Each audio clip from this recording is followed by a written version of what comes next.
когда человек долгое время проживает не свою жизнь, проживает формально, проживает функционально, просто делает то, что он делает все время и то, что от него ждут, не чувствует, что живет при этом. И тогда наступает депрессия.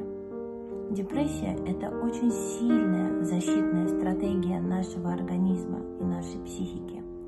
Она защищает от боли, от отношений, от ранений. И человек замирает. Сначала он замирает внутри себя, потом он замирает снаружи и даже порой достигает соматических проявлений, таких как, например, нарушение питания, нарушение сна, апатия, слабость. Человеку ничего не хочется.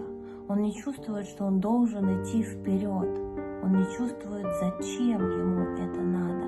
Он теряет свои смыслы, и наступает экзистенциальный вакуум.